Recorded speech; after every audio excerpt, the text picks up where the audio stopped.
Hi everyone, my name's TSW. In this video, I'm going to be covering the BIS lists from the Fight Club Discord from Biana, and on Wowhead you can see the results. I'll link both links to the Discord and Wowhead in the description, as well as some original content for threat and the amount of damage that DPS can deal before pulling threat as an average from your threat per second from the tank.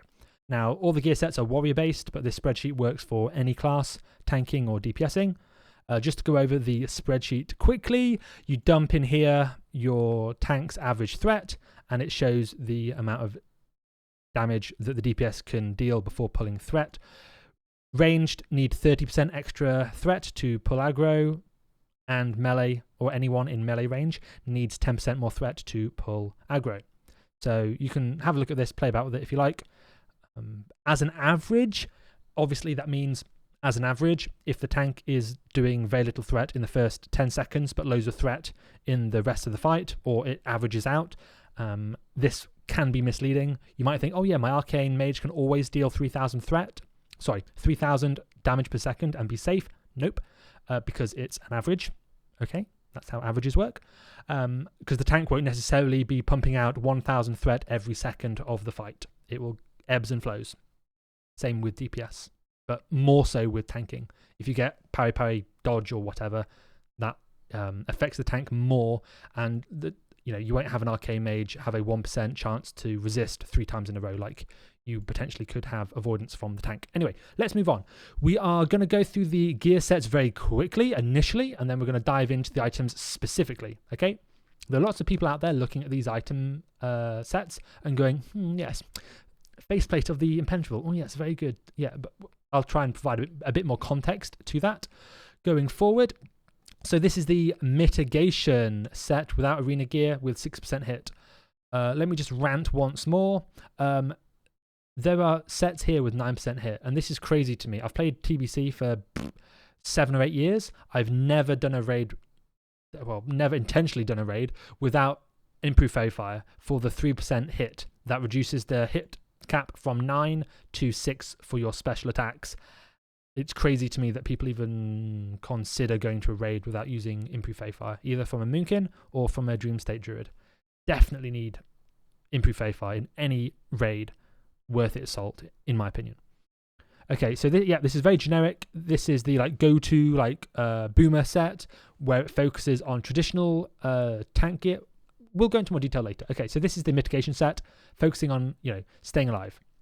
Next, we have a balanced set with arena gear and 6% hit. So again, the first set was 6% hit as well. So this is focusing on a little bit of arena gear. We have the arena helmet. We have the arena chest as well. The arena chest is very strong for DPS as well. But yeah, it's very similar. It's got a belt for 100 deaths. So maybe keep an eye out for that. If you haven't got it already, it's still very strong in phase 3 for tanking as well as DPSing. Yeah, not too many changes besides those 3 items. Then we have a balanced set with 9% hit. I'm not a fan of 9% hit at all. I also like the Fortitude of the Scourge is a very powerful mitigation shoulder enchant. Yeah, I mean, this set is just clunky because it's so much hit. I don't really like this. Just get a Moonkin and you'll be dealing way more threat. Because look, if we have a balanced set with arena, 9% hit, then a balanced set, 6% hit, we can see here 1800 threat per second. And then this one is, I guess it's not that much less threat, but it is, it just compromises in so many ways, just having to find this extra threat. And it's the same for your enhanced shaman, your ret, your rogue, your hunter. Like loads of classes really benefit from that extra 3% hit. And then we have balanced no arena gear 6% hit as well, which is kind of like anyone can get this gear, right? Just grind out a few BGs. If you are playing warrior tank in any way serious, like in nature, you really want to just get the off pieces, because they are very powerful and they just synergize very well with tanking, particularly for farm content where you want to deal significant threat. Okay, let's go back to the mitigation set and dive deeper into it.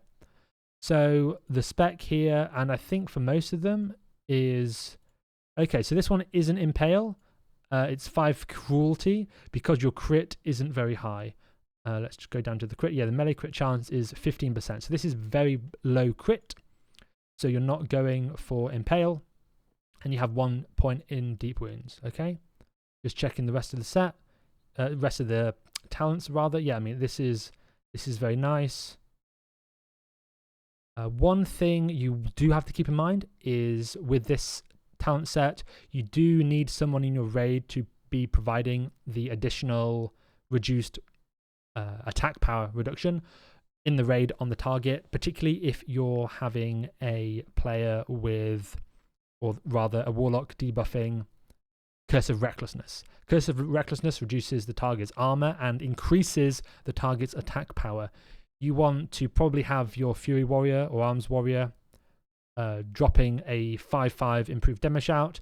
If you don't have Curse of Recklessness on the target, you still want somebody with 2 out of 5 improved demo to reduce the attack power before the additional increased attack power if you don't have the Curse of Recklessness. Okay, so the spec is appropriate for the gear set. Basically, Impale is dictated by the amount of crit you have.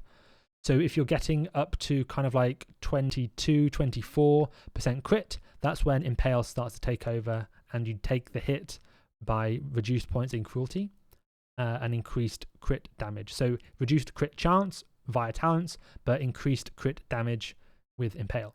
Okay, so let's jump back into the gear. So faceplate of the Impenetrable. Yes, this looks like a really good helmet. But seriously, it's insane. No base stats besides stamina. So it's jacked with stamina. It's high eye level, as is all the gear, essentially, which means high armor. We have the Zul'Gurub enchant, which again is really fantastic for mitigation because it has high stamina. And stamina really boosts effective HP. So effective HP, this is 72,638 effective HP, which is the relationship between health points and damage reduction via armor. Okay, so if you have 10,000 HP and you have a 50% reduction of physical damage because of your armor against boss level mobs, you have effective HP of 20,000 because half the damage is removed. It doubles your effective HP. Okay, so let's continue looking at this helmet. So yeah, the enchant is insane because it's not only stamina but it has block and defense. It's just a very well-rounded helm enchant. The alternative being the enchant from Keeps of Time, which is just dodge and defense rating. And that's okay, but only really should be worn if you need the extra crit reduction via defense rating, or you want an avoidance set because it has defense rating and dodge rating. Okay, the gem 18 stamina is just stamina, keeps you alive, and the stun resist sometimes is useful, but generally speaking is negligible. We have agile and stamina. You basically have to get the stamina socket bonus of this helmet because like basically every helmet, the meta counts as 2 extra gems instead of just 1. So the bonus is large for getting the socket bonus. So you have, you could put in here a 15 stamina gem, nice, and you'd get no additional stamina socket bonus, or here you can just have the 13 stamina and 5 agility. So would you rather have 13 stamina, 5 agility, or 15 stamina, no agility? Agility has value and it just wins, in that case. And agility is basically the best red socket stat because it provides crit, which is useful, and dodge is less useful, but again, you can't be gemming crit here because it's not a yellow socket. Okay, next we have the PvP neck. So this is Season 3 neck piece with a Resil and stamina gem. You will see a few Resil stamina gems in this gear set specifically, just to keep crit immune. Obviously, the resilience helps a lot, both on the neck itself as well as the gem, and having a nice stamina bonus socket bonus is useful as well. The crit's nice, obviously, for threat. The attack power is nice as well to increase your heroic strike damage based on your weapon damage, and your devastate again based on your weapon damage. So boom, weapon damage go up. Next we have the onslaught shoulder blades. These are the DPS shoulder blades. Now let me just scroll down a little bit. So you need to think to yourself, do you want to use your first token on these DPS ones, or get the tank ones first and DPS ones second? I would probably, it depends. It depends. I'd say for most guilds, the majority of players get the tank ones first, just because you're probably not going to be threat bound until later on in the phase. For example, like let's say the tier token drops week 1, grats, you've got tier 6 shoulders, nice. Are you then going to be consistently farming without tank deaths for the next 5 weeks? If yes, then sure, go for the DPS ones. If no, then go for the tank ones, would be my suggestion. We can see we have the Aldor shoulder enchant, which gives extra defense as opposed to dodge, which is the opposite of the Aldor shoulder enchant. Now I'm Aldor on my warrior for the extra dodge, not defense. So I might swap something out, like I might swap the range weapon for the PvP throwing weapon, because it has resilience, and I'll be losing some defense rating. I'll be losing 5 defense from the shoulder enchant, not being Scryer. And that also will relieve some of the gems. They won't have to be Resil gems if I'm wearing additional Resil from the PvP throwing weapon. So that's one swap out you can do if you don't happen to be Scryer, to copy this set 1 for 1. To continue on the DPS tier 6 shoulders, they're great. They have very high base stats. They have, I think, 20 less stamina than the tier 6 shoulders. So you do drop stamina, but you do gain strength and agility. The tier 6 shoulders only have defense rating and parry rating? Or do they have defense, parry, and shield block rating? Block rating, let's have a look, instead of me guessing. Dun, dun, dun, dun, dun. So these ones here. So they have defense, parry, and shield block rating. So the defense is good for keeping you crit immune if you need it. The parry rating is not very good for us. Yes, you can. A lot of people don't know that the player can actually parry haste. It's not just bosses that parry haste, but a player can hasten their attack with a parry. But it's still not strong by any means, and also gives less avoidance than dodge rating, point for point. And shield block rating is not very strong generally. So yeah, it's the only like strong points about the tier 6 shoulders are the extra stamina, really. And a 2 set can be very nice, 170 HP added to the commanding shout, but it's not, you know, the end of the world. But yeah, if you are in a guild where you're not fighting for threat as the tank, then you can definitely just sit behind these extra defensive stats and be more tanky, okay? I think that's all I need to say about the shoulders. Yeah, the armor pen doesn't do a lot, but it does something with regards to threat. The bigger threat stats being the strength and agility on this item. Next up, we have Pepe's Shroud of Pacification. This is a strong cloak for high hit. The dodge is, you know, middle of the road. Yes, you take less damage, but if you're rage starved and this additional dodge rating means that you're going to take a dodge when you're already rage starved, that rage starvation is going to last longer. So yeah, the dodge is kind of okay, whatever. It has high stamina, which is nice, and it's a cloth piece, so it has low armor anyway, but because it's high eye level, you know, it's got a little bit more armor than other cloaks without bonus armor. So it's, yeah, it's a good cloak, and yeah, it's okay. And then the agility enchant is kind of like the must-have enchant. Next we have the DPS breastplate. So it's not only the shoulders that are worn in this set, but also the DPS tier 6 chest piece. So this is gemmed with stam for the HP. We've got 6 stats, which gives some HP, some strength, some agility. So it's a well-rounded chess piece. Also, because of it being the DPS chess piece, it has agility and strength as well. Very similar to the shoulders. The chess piece does have hit, which is nice, and a little bit more armor pen than the shoulders because the chess piece has more itemization budget, more stats. You're not generally going to be using the 2 set or benefiting from it. Maybe at the end of the fight you can drop into defensive to berserk stance and throw some executes or battle stance and execute. If you're very safe, sometimes what I do is I just pop last stand if I still have it on farm content and throw some executes in. Dual wield execute as a tank is very good. You have lots of rage. More PvP items. We have the PvP wrists, which are very strong. Again, every season of PvP, the items just keep getting better and better. These are very strong. Like every season, PvP items are strong. There's nothing too much to say about this other than resil, crit reduction, crit chance, a gem slot so you can pump in some stamina enchant. Yeah, just tanky wrists generally. And yeah, strength and crit.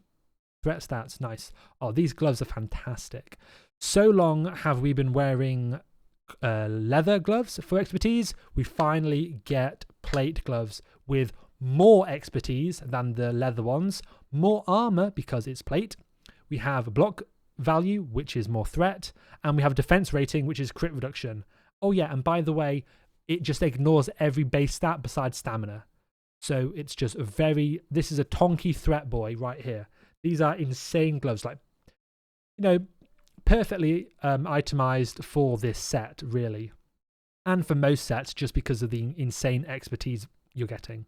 So block value increases your shield block damage and increases your block value when you're taking damage. The expertise is insane for threat, reduces your chance to be dodged and parried. Oh, also at this point, I should mention that once you hit 24 expertise, you can no longer have your attacks be dodged by a boss, which is insane. You still have, at 24 expertise, a 10% chance to be parried, but once you're hit cap, every attack is going to hit the boss, except for at 24 expertise, a 10% chance to be dodged. Sorry, 10% chance to be parried. So 90% of your attacks are going to go straight into the boss. And that's really good for smoothing out your threat. And again, going back to the spreadsheet, your threat per second is going to be way more consistent. And just basically rely on crits to deviate, or debuffs and buffs to deviate, so you're way more consistent here. Okay, that's really nice. And that's a big deal.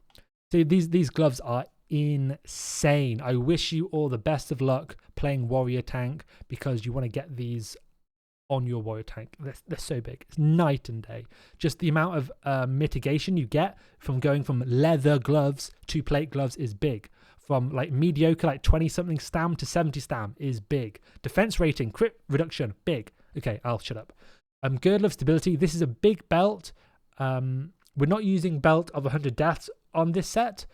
But if you wanted to swap any item out here for a bit more threat, you could do the belt, but then you'd be critable here. The trinkets as well just provide stamina, so you can change these as well. Oh yeah, I'll talk about the trinkets in a bit. But yeah, this belt is very strong in terms of mitigation because it's plate. It has no base stats besides stamina. This is kind of like a running theme. No base stats, just stamina. So you gem it with more stamina, juicy. It has high block value, which again is good for threat. And yeah, obviously taking damage when you block, it blocks a bit more damage. It has a reasonable amount of dodge and also defense rating. It's not as big of an avoidance belt as the one from Leotheris the Blind in SSC tier 5, but it is, a big belt nonetheless. And no one else wants it really. There's a spell damage one that your paladin will probably pick up, and you can just pick this one up instead. Okay, these legs are insane. I love these legs. On private servers, people didn't wear these legs that much, but they're insane. I wore them a lot on private servers. That's okay. Again, where are the base stats? It's just stamina. Boom. Big stamina. Thank you very much. And they have 3 gem slots, which you can just gem whatever you want into them. In this gear set, it's going for the resilience, for the crit immunity, and then finishing off the red socket with a Agile stam gem for that fairly big 6 stamina socket bonus. Alternatively, in a different set, you can just full stam these bad boys, or you can 2 defense gem, 1 dodge gem if you want to make some insane avoidance legs, but you don't generally go for an avoidance set. The secondary stats, we have dodge, which is high avoidance, parry, high avoidance. There's no defense rating here, so these don't supply, without gemming, any crit reduction, but they do have hit, which is nice. So they're different legs in the sense that they don't have any crit reduction themselves, but they have hit. So hit is warmly welcomed.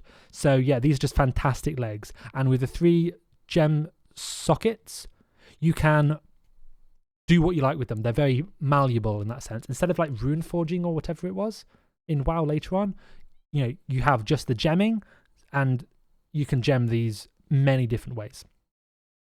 Oh, I didn't really mention the enchant of the gloves. Threat is, as a warrior tank, you're generally going to have some threat issues somewhere. So threat is the way to go. If you're in some bizarre raid where threat is honestly not an issue, you don't get much value from the threat. But if one mob goes loose, you're benefiting from the threat gloves, okay? The threat enchant. And then obviously nether cleft armor on legs, big stamina and a bit of agility. Yum yum. Okay, Myrmidon's treads. Again, no base stats besides stamina. Cha-ching. We have stamina on the gems, defense, dodge, hit. Hit's really nice. Thank you. Defense is cool. Thank you. And dodge, well, okay, if we must. Obviously, bore speed as the enchant. Next, we have Shapeshifter's Signet. This is obviously a very strong trinket for the whole game just because it has expertise. There's only one other ring that I'm aware of that has expertise, and that's from Sunwell, so can't get it yet. The high agility equals crit and dodge. The crit nature of agility is very appealing. And again, this ring's insane. Again, high crit and high expertise. Thank you. Band of the Abyssal Lord, high stamina, one of the highest rings in the game for stamina. Hit, thank you very much. And defense rating, cool. Crit reduction, straightforward. Hit, thank you. High stamina, thank you. Now these trinkets, I don't know what the price of these will be, because I think a lot of tanks won't go for them necessarily, because there's only 6 stamina difference between this and the engineering trinkets or the Diabrew trinkets, if you have those. So I don't know what the price of these will be. The Dark Moon card Vengeance is the most desirable one because it has a DPS component. However, if you have the engineering trinket and you're launching the rocket for 1,000 fire damage at the start of combat, that deals more threat than this trinket in almost every scenario. So if you're thinking about the threat component of this trinket and thinking, oh yeah, I really like that, just use the engineering trinket and deal 1,000 damage on pull. That 1,000 damage is more threat than this holy damage proc. And then we've got Madness, which is cool. If you're killing people with Shatter on Gruul, you can proc the trinket and get some buffs. But typically, these aren't going to be proccing much in raids. But, this trinket is used mostly for the stamina. So I'm just going to grab a tissue. But yeah, these are the largest stamina trinkets in the game until Magister's Terrace, which is Sunwell patch.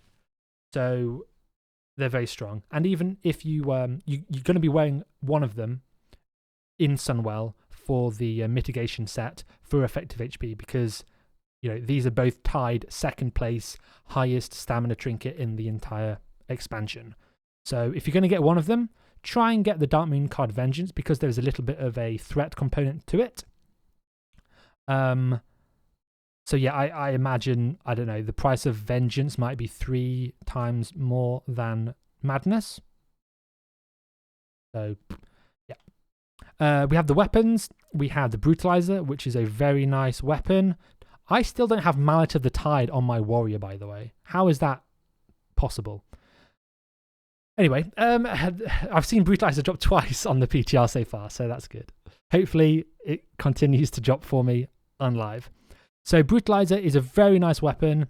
It's essentially just a beefed up Mallet of the Tide with 1.6 speed. Stamina, defense. Oh, look, expertise. Lovely. Love it. Great weapon. Thank you. Bulwark Vaznoth is an insane shield. It's the highest eye level shield in the game, obviously at the moment at least. It drops from Illidan.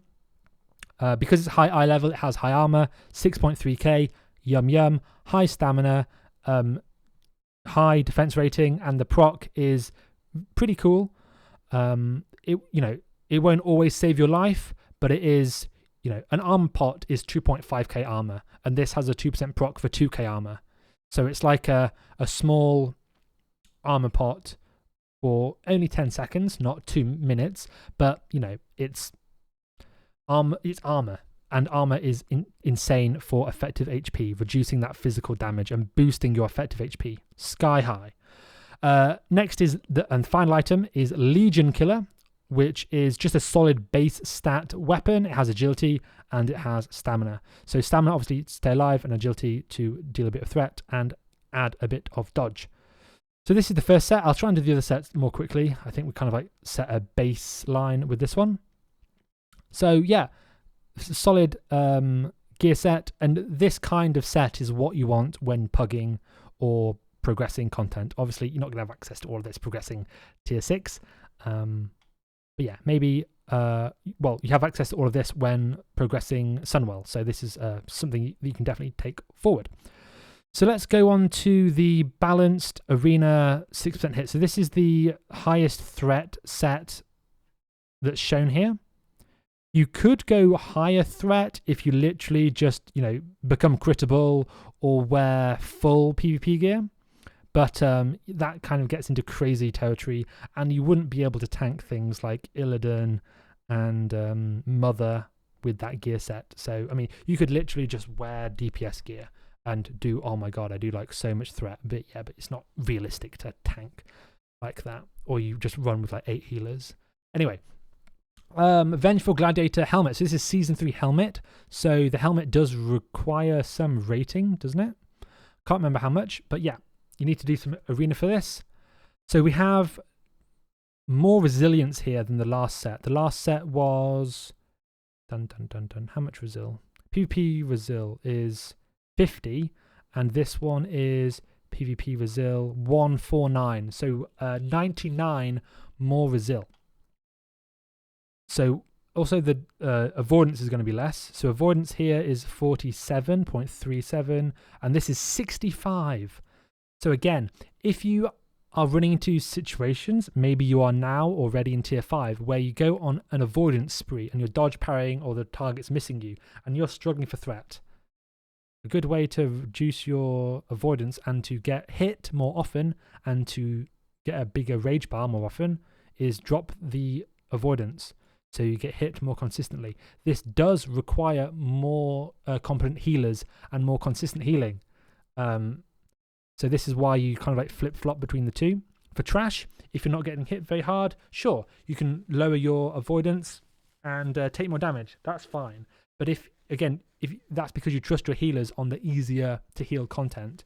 But if you're doing bosses and you don't trust your healers, you can't just run into an encounter with a couple of like leather pieces and less avoidance, less armor.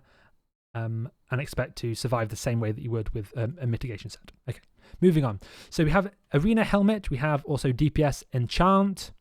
This makes sense. Also, the 2 set is insane. Just 35 resilience, which is really nice for crit reduction, because the Helm Enchant gives us no crit reduction. The gear itself gives, it gives resil, yeah. And the 2 set resil as well. Nice. We are also going for the 12 agility 3% increased crit damage.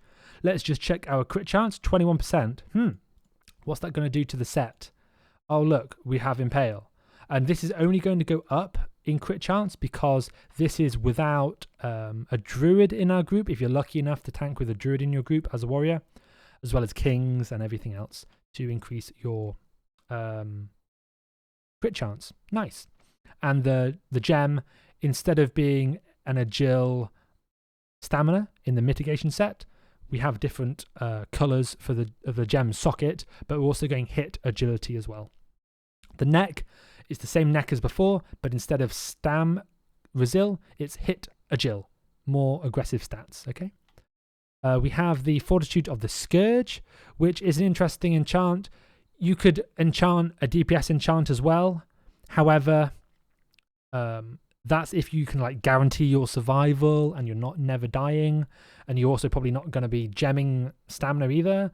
But yeah, as a nice balanced overall value enchant, Fortitude of the Scourge from Saffron, second to last boss in Nax, is still strong.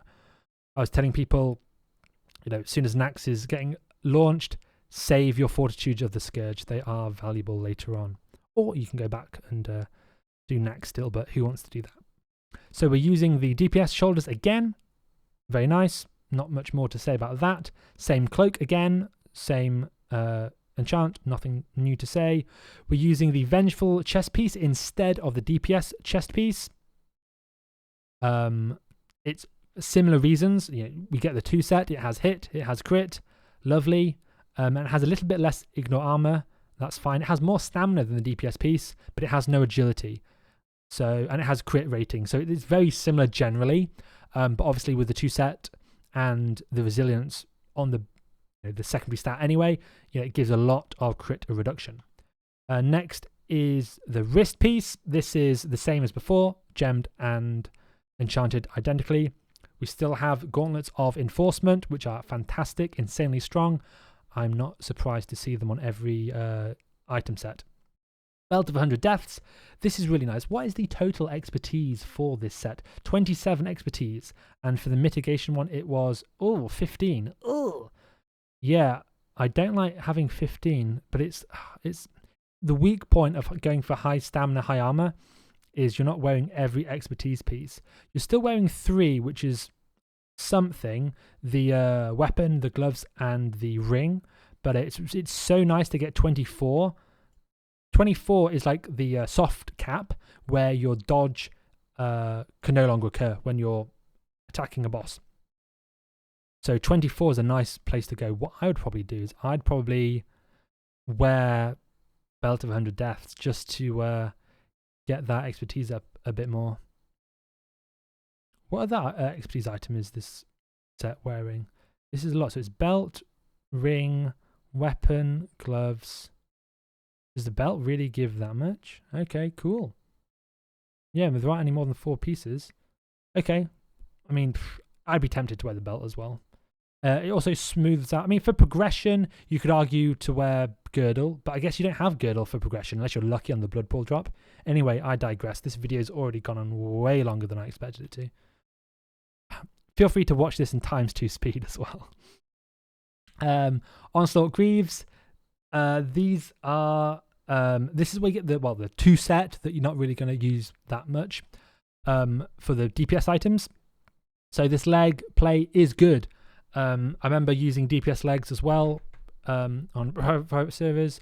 They're just solid base stats, high strength, high agility, and decently high stamina. We have the 15 gem for stamina socketed, cool, and the regular enchant, cool. It has hit on, great. It has a bit of armor pen on. Okay, what's our armor pen overall? Our armor pen is armor pen 364. Okay, so that's not terrible armor pen, to be honest with you. Armor pen starts to get very high value the more you have. The closer you get to 100% armor pen, dude, like you're flying through the mob. You do a lot of damage. It ramps up towards the end. We have the PvP boots, which are nice. Again, just solid items. They have high crit chance. They have strength. They have high enough fairly high stamina, and they have high armor as well. There's also high eye level as well. These actually have more stamina than the tank ones. Oops, I just clicked, didn't mean to. So these Vindicator ones have 1255 armor, and the mitigation ones have 1213 because it's only 141 eye level, whereas the PvP ones are 146 eye level, which always annoys me how, like, the PvP ones are so strong. Like, it's insane. And then, obviously, Boar Speed. Shapeshifter Signet is insane for the expertise. Band of the Champion, this is the DPS ring. If you already went ahead and got the tank ring, I'm almost certain at Exalted, yeah, I mean, you must be able to. At Exalted, you can turn it in with the quest NPC for Scale of the Sands and get the DPS one. The proc of AP is cool, and the agility and stamina is also very nice. We use Band of the Abyssal Lord, so we don't even use the tank one in this set.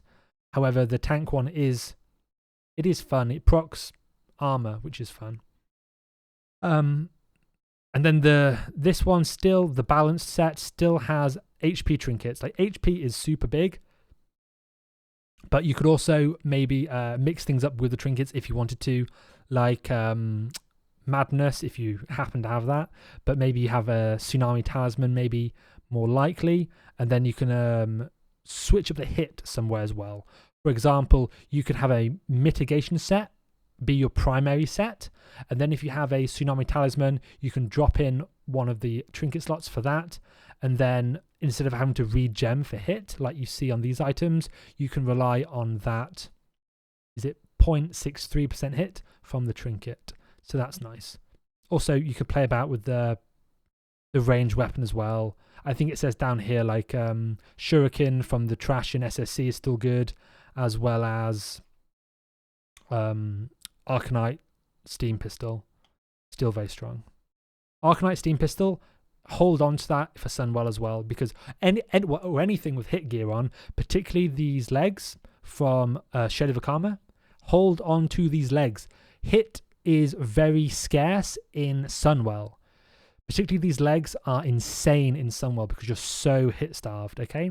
So Band of the Abyssal Lord, these legs from Akama, these boots also from Akama, Pepe's Shroud is also insane just because it has hit. You will struggle for hit in Sunwell, I'm telling you now.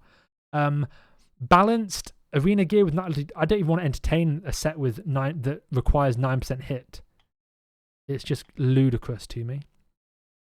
And then no arena gear is, you know, if you don't want to do arena, that's fine. You can go for this set. Yeah, I mean, most, like, in my eyes, if you're not doing arena, you're not taking the warrior super seriously. And if you're not taking it seriously, or as seriously, I don't want to offend anyone, like as seriously, you're probably not in a guild that's as serious as like an average player. So mitigation makes more sense. But I suppose you could be in a not so serious guild and have a couple of DPS players who are still pumping. In which case, fine, go for this. Again, we're Scryer here, which is interesting. I think, is that the Scry one? Dun dun dun dun dun. Yeah.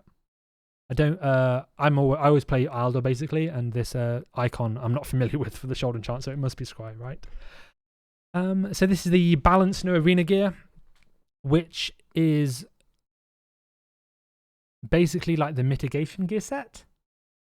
Well, it's a hybrid between the two, isn't it? It's balanced. Well, it's balanced, but without. It's balanced, no arena gear, 6% hit. Okay, this video is starting to fall apart. I apologize for the people who are sticking to the end because the content really starts to drag out, doesn't it? Yeah, there's nothing crazy here. Again, we're only using one piece of. Oh, we're using. First time we're using tank tier 6. That's crazy.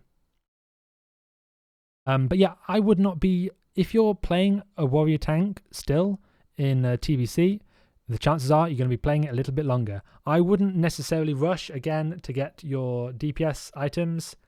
If you're consistently losing threat, just be like, yo, give me some more tokens and I'll get the Onslaught DPS items. And what Loot Council would say, no, we're happy for people to pull threat reliably. And it's like, okay, your funeral, literally, in game sometimes. Okay, I think that about wraps it up for this video. Oh, one thing I can do as well, actually, is just dump in these threat per second values. So 1,538, again, as an average, you know, let's look at what's the worst one? Hunter? Hunters can feign death, so it's not that good to look at. Let's look at our Fury Warrior. So Fury Warrior can deal, 3,451 threat before pulling off you in melee range. That's a lot of damage, like, again, as an average. So you're not going to be producing this threat every second of the fight. So you can't just say, oh yeah, I can wear this gear and have enough threat. And like, it's going to be ages until a Fury Warrior is consistently dealing 3,451 damage per second. But yeah, particularly on the pull or the first 10 seconds, threat is very sensitive. Particularly if you don't open up with crits or you get a parry, and other people in the raid do open up with crits. We can drop in here 1,810. So this is the big pumper threat per second of this very high threat set. And we can see that a Fury Warrior on average can deal 4,000 damage per second before pulling threat. Now, don't think all of a sudden, oh wow, warrior tanks can do loads of threat. In phase 3, it's not going to be that much more than what we were dealing in phase 2, to be honest with you. The noticeable differences are expertise. The expertise is really good. That increases our threat by a lot. And also because it's coming mostly, or, the weapon gives us a bit more, but almost all of it coming into this phase is from the gloves. And the gloves not only give us more expertise, but more armor, more stamina, and tanky stats as well. So yeah, we're benefiting a lot in that department thanks to these gauntlets of enforcement. I don't think I've got that much more to say. If you have any questions, let me know, and I might do a follow-up to this. I don't know if anyone's watching the end of this video, but if you are, please like, comment, subscribe. You're probably a hardcore viewer of the channel or warrior if you're wanting to listen to the end, in which case I appreciate you sticking around, and I hope to see you on the channel, on the Discord in the future. Take care. Bye.